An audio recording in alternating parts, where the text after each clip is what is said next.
And I forgot sticks.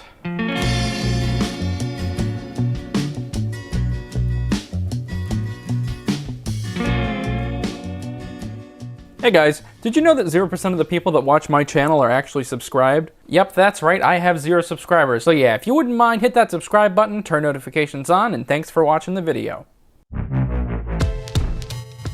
Have you guys seen those speedruns where people will beat Minecraft without mining or crafting? It takes a lot of knowledge of the game and a lot of technical skill to pull off. More than I have, certainly, but unlike those nerds, I have my own ways of avoiding to play the game and still profiting from it. Did you know that for the 9 unique different types of ores in Minecraft, 6 of them are both farmable and renewable? Today on Become Invincible, I'm going to teach you how to take the fun out of everything by never going mining again. Farms are at the center of my Minecraft experience, and I'm sure many of yours as well. I mean, who actually likes planting up crops, digging up blocks, and killing thousands of creepers just to fuel your adrenaline-induced elytra addiction? The ores that you can farm are coal, iron, redstone, quartz, gold, and emeralds. Unfortunately, diamonds, lapis lazuli, and ancient debris are all non-renewable. Real quick, I'm going to take all the materials that you can farm up and put it in a list from easiest to hardest to obtain. There we go! Right there. I feel like a mother setting up a shopping list. It's like, yeah, well, beans and lentils are in aisle 43, rice is there too, so no need for 2 trips, and honey, we got any beans? You know grandma needs her beans. Iron farms have been broken ever since they were possible, but now it's easier than ever to make an infinitely generating iron farm. This farm exploits the villagers' fear, causing them to repeatedly spawn in iron golems as they become afraid. We flush them out, and at the bottom of the farm, we kill the golems and collect their sweet chrome rewards.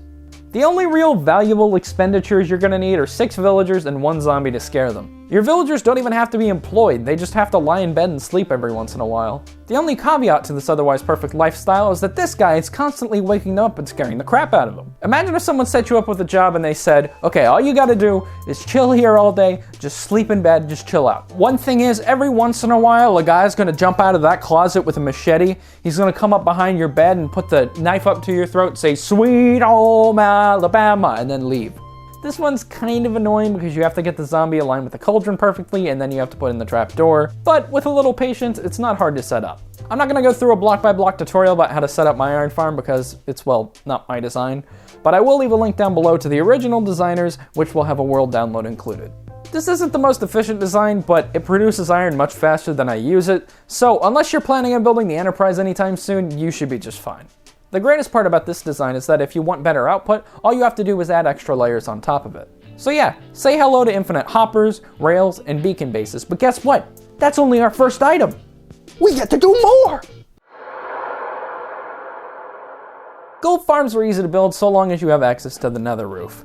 I've already gone over this in a video before, so I'll leave a link in the description. I did this in an old version, but the method is identical to how you can do it today, but I will leave a link about modern bedrock breaking in the description. This video is going to have a lot of links in the description, and hopefully I'll organize it well enough that you can find what you need. Gold farms are super straightforward. All you need is a platform where zombie piglins can spawn, and a safe room where you can hit them without them hitting you. Make sure to build this platform high above the bedrock. That way you don't have any zombie piglins spawning in the actual nether where you can't get to them. The best part is you can either make these automatic or manual depending on how fast you want to get those gold drops. Mojang has stated that they're going to heavily nerf these automatic gold farms, so make sure to take advantage of them while you still can.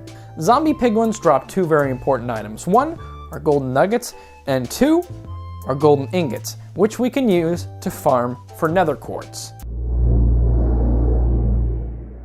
This would be the easiest farm to make on the list if you didn't need a prerequisite gold farm to make it. Piglins love gold, and in exchange for 1 ingot, they will give you a random item in return. Piglins will trade you a lot of useful items, including crying obsidian, soul speed books, iron nuggets, and yes, even nether quartz. All you have to do is automatically sort the ingots from your gold farm for the rest of the items, and then dispensers can automatically spit them out to have them be traded with the piglins. It's honestly a lot easier and a lot faster just to go out and mine the quartz for yourself, but no. We are far too lazy to pick up our picks for any reason. Plus, piglin trading hubs are so easy to set up that it only really gives you benefit. Probably didn't expect coal to be on the top half of this list, huh? Yeah, currently the only way to farm coal is to get it from wither skeletons, and to do that, you have to spawn-proof a really large area around their spawning platform. Their spawning platform is then covered in dirt and wither roses, and since only wither skeletons can spawn in wither roses, we can assure that only wither skeletons will spawn. They also hate piglins, and so they will try to kill the one we have placed in the middle, but in doing so will fall to their death. In 1.16, these actually became a lot better and a lot easier to build, but finding pockets and caves where mobs can spawn is both risky and annoying. Ideally for this farm, you'll also want to build a waiting platform high above the nether roof so that you can spawn-proof less of the area. I know in your little goldfish brain, you're probably thinking, but actually, you can make the coal farm from trees. You gotta smelt the trees. I saw Mumbo Jumbo do it. I can do it. Yes, it's true. You could make a pretty good charcoal farm using automatic tree farms and super smelters, but it requires you to be sitting there to be constantly replacing the saplings, which defeats the whole point in the first place. There's also the fact that you can't make charcoal into a storage block, which would be pretty useful considering you have an infinite amount of it now. Although that does beg the question, why is there no charcoal block? Emerald would probably be near the bottom considering you can just trade infinite paper, sticks, and coal for infinite emeralds, but that would require you to actually do the trading. See, we are trying to make it so we do not lift one finger after I turn on that farm. Instead, for that truly automatic experience, we're gonna have to make a raid farm. Upon killing a pillager with a banner called the Pillager Captain, the player is given the Bad Omen effect, which, upon entering a village, will cause the pillagers to raid the village in presumably an act of revenge. Fortunately, we can exploit their blind anger and control where the raiders are allowed to spawn, and like the other farms, these mobs are killed to death. These measures are a bit complicated to implement and require some specifically timed redstone, hence why this farm is so high on the list. Finding a pillager outpost can be a bit of a pain, but actually building up the farm isn't really that hard. Raid farms are the most powerful farm in the game.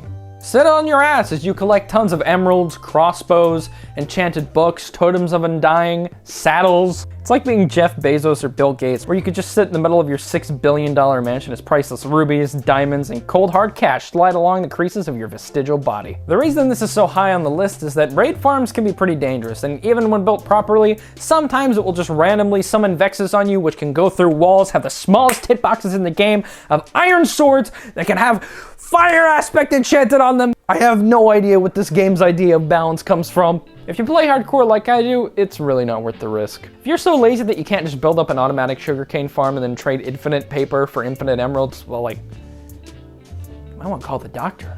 Gotta get a doctor to check your pulse, because I think you're dead.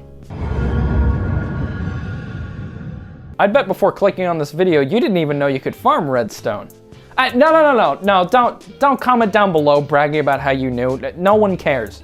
Witches can drop brewing materials as a semi-rare drop, and among those drops are redstone.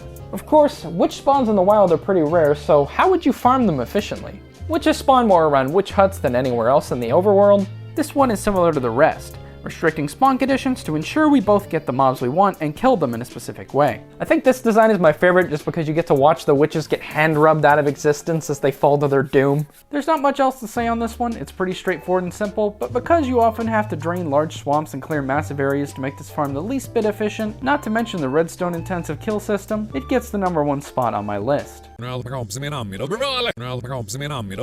Well, there you go. Now you know how to farm up just about every ore in Minecraft without actually having to go out and mine it. How does it feel, having what I have, feeling what I feel? I have prepared you as a vessel, and soon we shall become one.